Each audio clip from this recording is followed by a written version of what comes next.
with this idea that because the administration that we have has been proposing all kinds of cuts, be they budget cuts, tax cuts, I don't know, bad pizza cuts, they just want to make sure that, you know, people are just not getting what they need. And we thought that a day of action where we could raise awareness about how, you know, cuts to the budget or tax cuts for the wealthy could have an impact on millions of Americans and their families.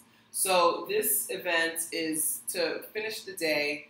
For those that are just joining us online, we started talking about different topics. We started talking about youth and hunger, then housing, then we talked about SNAP, we've talked about education, we've talked about all kinds of things today, healthcare, really thinking about how much people rely on support and safety net programs. So this event is going to pivot a little bit.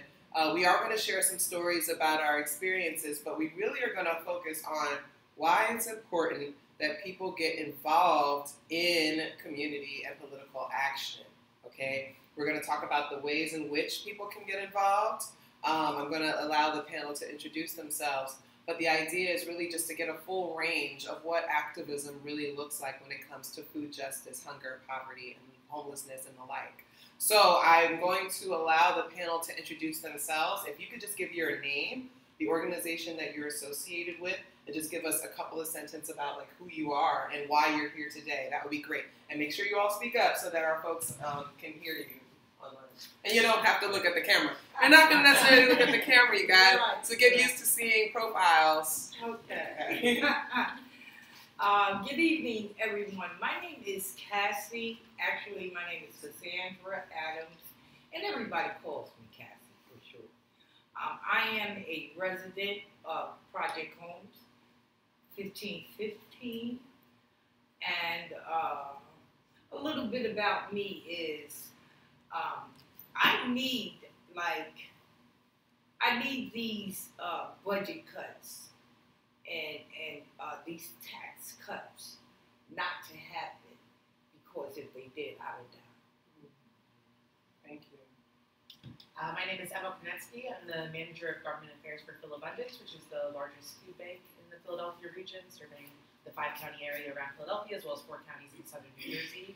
I'm originally from the Boston area, but I've absolutely fallen in love with Philadelphia and plan to be here forever, and very happy to call Philly home. Hi, I'm Angela Nike Sutton. I'm a mother of 2. I became a witness in the beginning in 2008, and I just fight against hunger and poverty and injustice. My name is Jarrett Smith, and I'm the campaign director for the Philadelphia Tenants Union. We work throughout the city to try to fight for safe and affordable housing for every Philadelphia renter. All right. And I just want to start, if we could talk about just why speak up? Why get involved? Why actors? Why are you choosing to participate in this role at this point in your life? Well, I'm 62 years old, and I never thought that I would live to be 62. I've been a resident at Project Home for like 3.5 years, and then had it not been for Project Home introducing me back to life, I was at a very critical place in my life, and through them I began to work with the Advocacy Committee of Project Homes, work with voters registration, to recognize and realize how important it is to vote in these elections. Even not just the primary elections, but the city and county, elections where we vote for city council, where we vote for judges, and it's because our voice needs to be heard. There is so much homelessness here in Philadelphia. That old idea that only bums live on the street.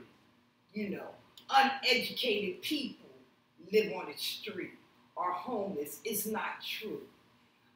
You know, there are whole families out there, and we need this assistance. We need help. The people of Philadelphia need help. We definitely do. I know, why don't you tell us how your work, how you came into your work? So, I think Philabundance, is in this unique position where we're connected to so many people that we serve. We're in need, and then we're also connected to all the organizations. We work with 350 partner food pantries, soup kitchen, shelters, and then we have 45,000 donors each year. We have almost 20,000 volunteers each year. And these are all people who care about the issue of hunger, right? Theoretically, so they also should care about the issue of poverty. And my role is sort of making sure that people are talking about those issues with their legislators, because policy is where we can have the biggest impact on these issues. Philabundance can give out food for the rest of time, and that's never going to solve hunger. So we need our policymakers to take this seriously and start to, not pass bad budgets like this one that take away support from people who need it. And then, I think it's also just when you're saying why do we do this, like, our voices really do matter. And I go to legislators' offices all the time, and I have people, they turn their screen to me and they show me how they track every single call and every single email. They have a system. They really do take those calls and emails and letters into consideration. But if you don't make those calls, you don't send those emails, and they don't hear you. So, the least we can do is at least use the voice and power that we do have to make sure our legislators know that these issues are important to us. I became part of this because I wanted to see change. I got tired of the generational cycle of poverty being passed down generation to generation, and I decided to stand up and start with me and let my children understand that they didn't ask to be here. So my job is to give them the best playing cards that they can have to be successful. When this was brought to me, we started out as a research project in 2008, and it was just something that they did under Children's Watch to see about food insecurity. We never knew that it would turn into this big international, almost worldwide thing that is making a difference. And my job is to give people that don't feel like they have a voice. My job is to empower people, to let them know that their story matters, that there are people out here that care, and to hold legislators accountable. We vote you in. We need to make sure that you say you're going to do what you said you was going to do when we voted for you. Wow. Definitely going right off that point. I came from a background in electoral organizing, and as I was mobilizing all these volunteers across 2016, really started to realize that there was a lot of gaps being left, that we really advocated to try to get these, elected officials into office. But then, here 2016 comes and goes, and what are we doing to hold them accountable? The really awesome part about the Tenants Union has been doing this work to actively fight the eviction crisis in Philly, not relying solely on elected officials, but really pushing them to take action. 70% of people evicted in Philadelphia are women of color, and having kids makes you 3 times more likely to be evicted. This is a crisis, an epidemic in our city. And something that we're doing is not only building tenant power in buildings, talking to people in the streets, but also holding those elected officials accountable, fighting for legislation. And we proved in the past month that we actually got a bill to the floor fighting against eviction without any paid staff, without elected official, that we brought them to us. Mm-hmm. Yeah, so I want to stick with you a bit, Jared, because I want you to maybe give folks some background. I mean, you just mentioned a jarring statistic of 70% of the people that are being evicted are women of color, right? And we already know across sectors, women of color are mistreated in so many ways. But tell us a little bit about, how you came to find out about this stuff, how you got involved, and tell us what this latest thing that you were able to do. You mentioned it a little bit, but if you could just elaborate a little bit and share what the Tenants Union was able to do recently. Sure. So I found out about it because I actually saw a canvas going on for the Philadelphia Tenants Union. We started out, something that we do is we really believe in grassroots organizing as our guiding principle. that no matter what we do, no matter how large we become, that we're still reaching out into communities and doing the hard work. So getting involved through the canvassing, we went out and we collected petitions as we were kind of going out, seeing what problems people have with individual landlords, asking them to support just cause eviction legislation, which basically states, right now in Philadelphia, the kind of wild west of housing law, you can be evicted for any reason at the end of lease term, whether it be they don't like you as a tenant or just because they want to move someone else in or raise rent.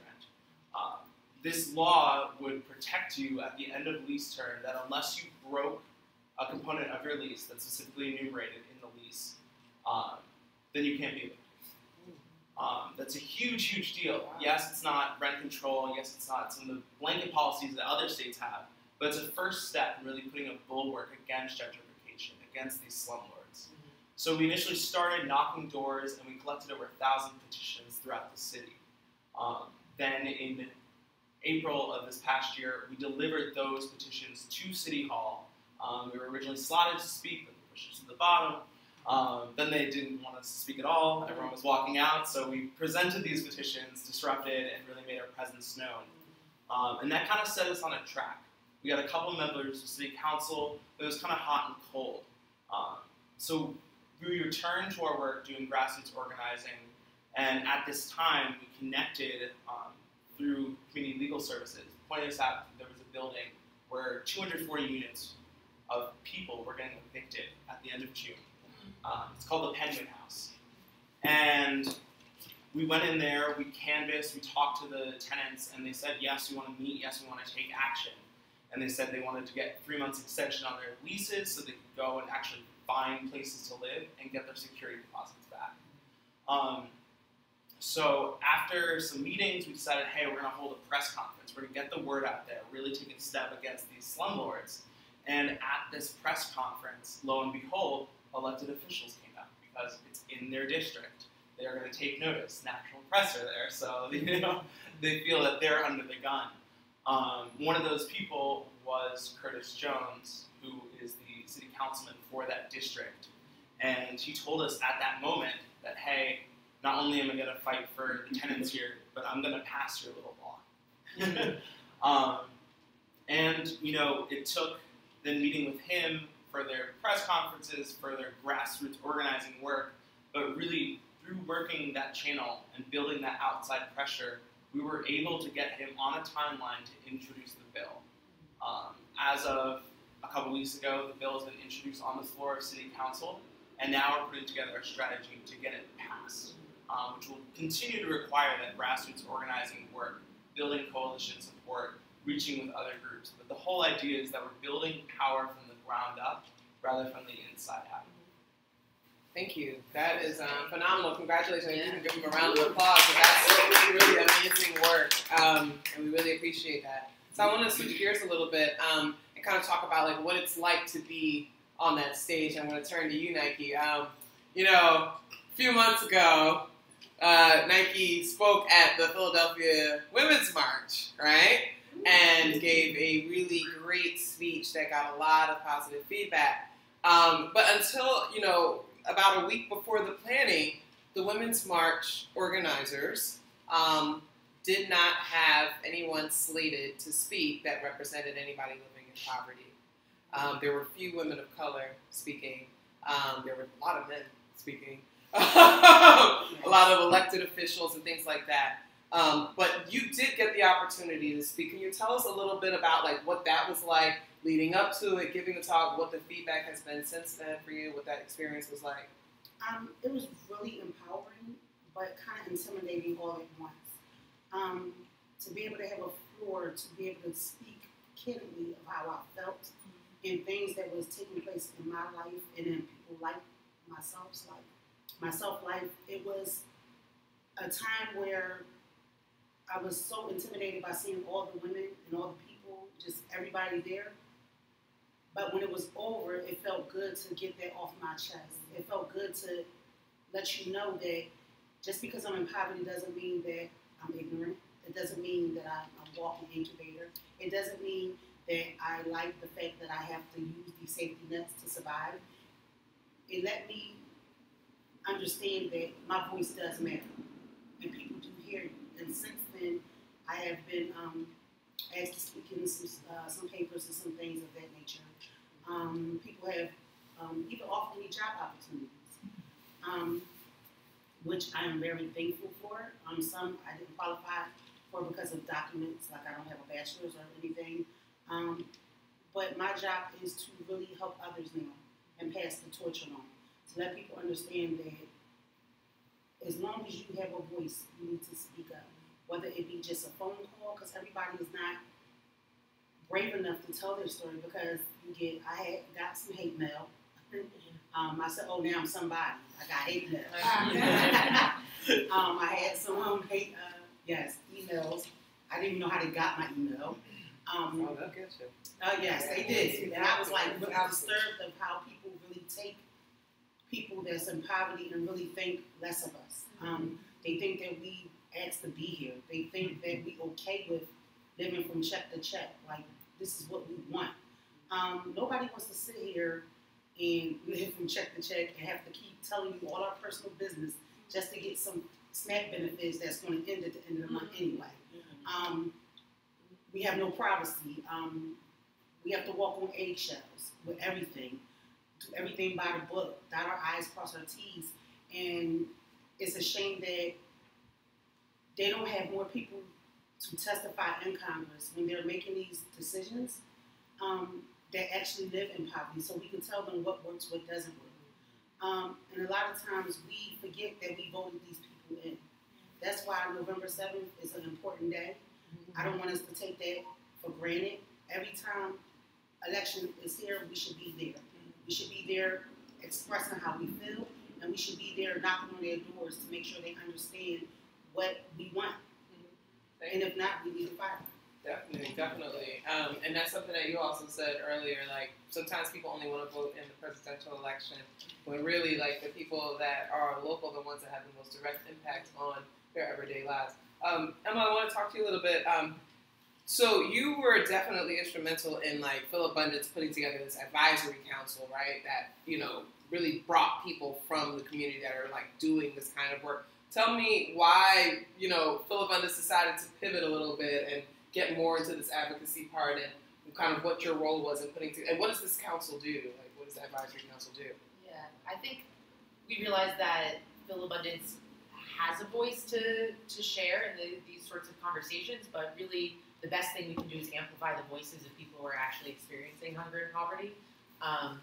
But we, you know, are lucky to have the Witnesses to Hunger program here, and we don't need to recreate the wheel. So as much as possible, trying to work with organizations like Witnesses to Hunger groups, community groups, to amplify the voices of the people that we're connected to and make sure that everyone is sort of on the same page. And the Advocacy Advisory Council was a way to bring together sort of all different perspectives to talk about these various issues. So other organizations that are working on poverty-related issues, you know, lobbyists, communications professionals, and of course people who are experiencing hunger.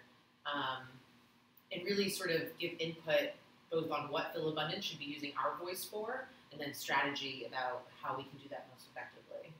And it's super great that I have folks here who have come to our Advocacy Advisory Council meetings. And if people are interested, it's definitely something we're always looking for, just community members who are interested in getting involved and have ideas. So just let me know. And I think that's one of the things that we're trying to, like, get this information out, is that, like, everybody has a role and everybody has something that they can do. And you don't have to have experienced poverty to be able to make some things happen. And if you're somebody who does have your foot in the door in certain spaces, and you can, you know, you can welcome others in, there's a certain level of obligation you have to try to do what you can to make sure that people are getting access to that. And I think that when we look at, like, earlier we spoke with Kate from the Center for Hunger-Free Communities, who's a policy director, and, like, a lot of her work is really making sure that the doors are open for people like the Witnesses to Hunger or members of Project Home to be able to come in and share their stories.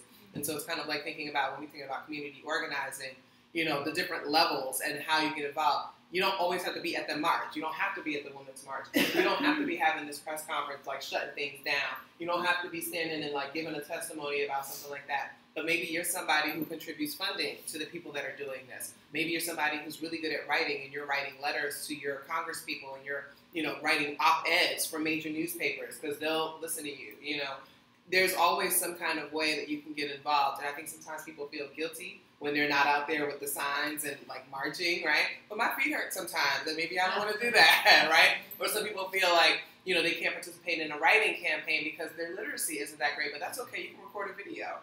And we can get someone like Molly up there to transcribe it for you, because she did a really great job helping her and Faye transcribe these videos that we've been showing all day on These Cuts Hurt hashtag. So, I'm just really kind of thinking about the different ways in which you can get involved. Now, Cassie, you had a story that you were sharing earlier about an experience that you had. Can you just share it with everybody? What's going on? It was in the car. Yeah. Actually, we were talking about some of the areas in which these tax cuts are people or groups that's going to be affected.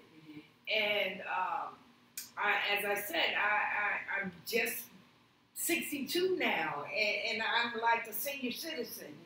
And so not only will the Medicare that I need to, remember I said that if I didn't get these medications that I can't afford, I would die.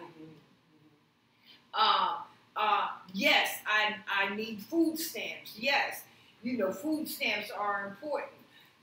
Housing is important. So I'm putting in these applications for PCA. Can you tell people what PCA is? PCA is Philadelphia Corporation of Aging. These are senior citizen buildings and properties where seniors have a cut on their rent. Most of these places, you pay 30% of your income. But with these cuts, they're talking about, like, cutting out some of those places, those rent reductions, are going to be cut off. So I was just reflecting as I'm reaching the age where am I going to live if these cuts pass,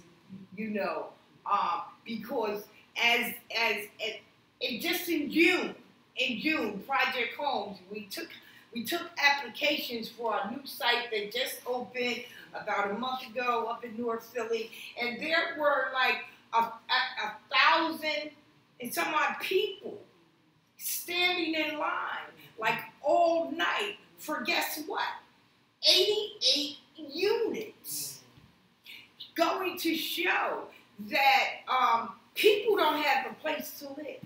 There's so many people are impacted by homelessness, and so where are they going to live? And some of these people, as you mentioned, Nike, they have bachelors. Listen, some of these people, right? They have masters, degrees, and yet they cannot find a job. So they in turn need Social Security benefits. They need food SNAP benefits, because they have children. And what are the children going to eat? Our schools, our schools are going to be impacted by these cuts. They're already tearing down, I don't know how many schools in Philadelphia, So what are our children, where are our children going to go to learn? The necessary things that they need to grow in life. to grow and expound in life. Yeah. You know, I just want to say this one more thing, because I'm so grateful to Project Home and for Project Home that I could probably go on and take up the book. So I got to remember to stop myself. But we at Project Home, we have a email page. You can go, anyone can go on, it's projecthome.org. Yeah, and you can push that button right at the top or on the first page and send a message to your legislator. Yes.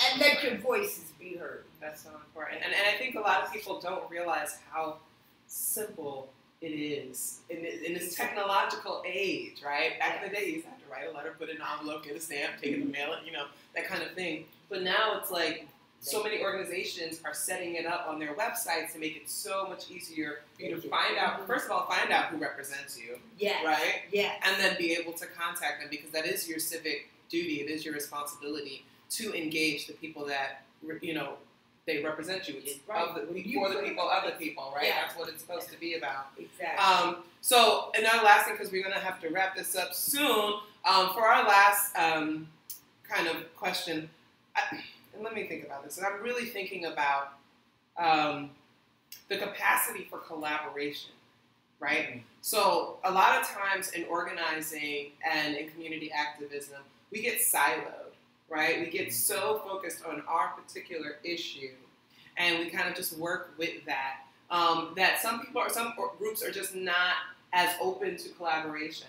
But I have an idea that, you know, collaboration is what really empowers everybody, the strength in numbers. Yes, so I just kind of want to throw out to the group, like, you know, if you want to share an experience you've had collaborating with another group or other organizations, or simply why you think it's important that, you know, we start to see more collaboration, especially in this time of social media. As you can see on the These Cuts Hurt hashtag, we had several organizations joining in, and it's like there's strength in numbers. So anybody that wants to take, like, why, you know, maybe share a way that you collaborate with somebody that's been really great, or like why we need to do this more. We need more coalition building. I think definitely you can't be all places at once. And even if you feel like you really have a pulse on an issue as an organization, there are so many people. I mean, we're the third largest city in the nation. There's so much going on in this city that we really can't possibly be all places. So really being able to work with others and kind of getting even the lowdown on something that might be helpful to your organization. I think going into our meeting with Curtis Jones the other day, we had community legal services. You know, we had representatives speaking for some of the issues going on that we didn't know about. They've tipped us off on multiple buildings to be in, and how important that was. We wouldn't have even known about Penn Win if they hadn't told us. And in the same way, working with Turn, if they weren't there to provide the educational resources, we would only be half as effective. So really being able to rely on those with different skills and rely on different groups of people and different amounts of manpower. Let's be honest, woman power.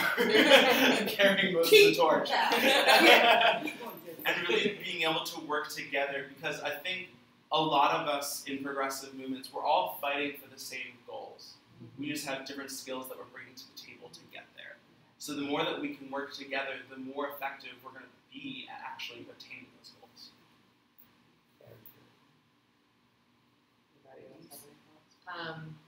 Yeah, I would say so. When I have a meeting with a legislator, I always want to have, you know, at least one person experiencing hunger and poverty in the room. I'd like to have an educator in the room. I'd like to have a healthcare professional in the room. I'd like to have a grocer in the room, because, you know, it's all those different perspectives together on that one issue that make the most compelling case for, you know, why SNAP is important, for instance. And then again, just this whole idea of not reinventing the wheel, and, you know, working with groups like the Witnesses to Hunger, and working with groups like the Coalition, the Great Philadelphia Coalition Against Hunger.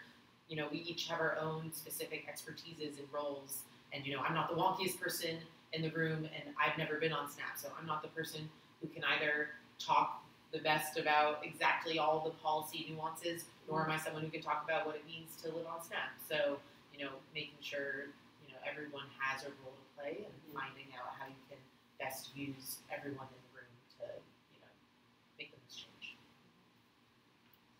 I myself, I just want to thank Witness to Hunger because today I really just learned out that we are now, Project Home is now in collaboration with you guys. We joined forces. Just sitting here at the panel speaking to Emma, I learned that we at Project Homes will also be in collaboration with Philadelphia Abundance and coming up soon. So now we just need to join. And we can all make this thing work because it is. Unity is a must in order to get things done, in order to get our voices heard out, not just in the communities, but at the level of legislation. We had over 25 organizations join us today, and many more countless individuals that were joining us on the These Cuts Hurt hashtag today. And we've been going strong since about 8:45 this morning.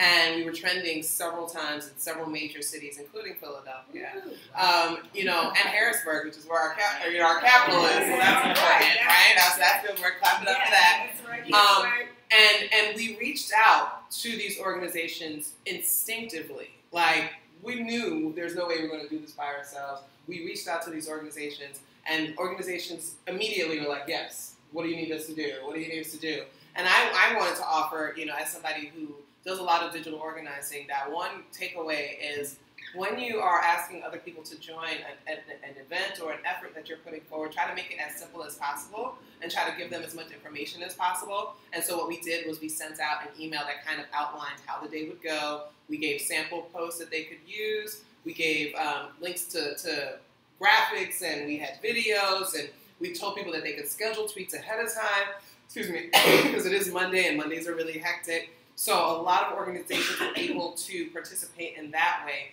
and show solidarity and show support. And what that ends up doing is it looks like an entire collective online coming together for that. And that is not something I can ignore. So we have a newspaper writing reports on what we're doing, and that's so important. So I just kind of want to thank each of you. If you could just really quickly just give your website so that everybody can visit your work, and just, we start with you and just go down the line. Sure. So to keep up with Dave, definitely go to our Facebook page. It's facebook.com/Philly Tenants Union. Philly Tenants Union. Union. WitnessesToHunger.blog.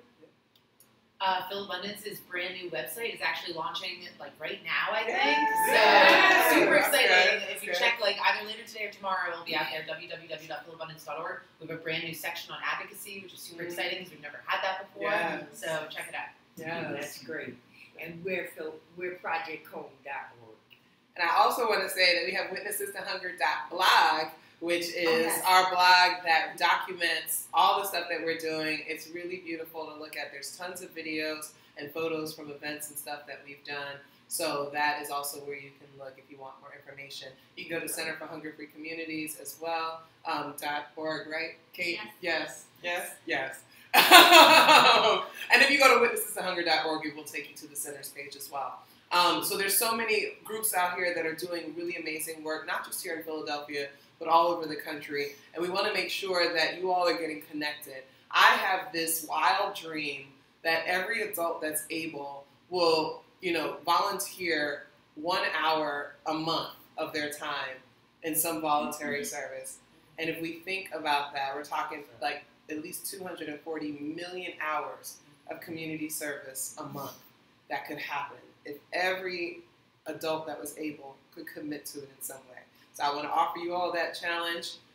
Again, you don't have to march, you don't have to speak on a panel, but you could mentor someone, you could write a letter, you could share information that you see on social media that's verified, not fake news, and just get involved. And I want to thank this panel again for coming out. I want to commend you all for the work that you're doing and that you continue to do. You inspire so many people. Find out more information about them, and we hope that you also share on the These Cuts Hurt hashtag. We'll be going until about 9 p.m. this evening. So please share your experiences with these safety net programs, SNAP, WIP, TANF, Section 8, HUD homes, anything like that. We are raising awareness, and they are watching, okay? Thank you. Take care so much. All right. Thank you.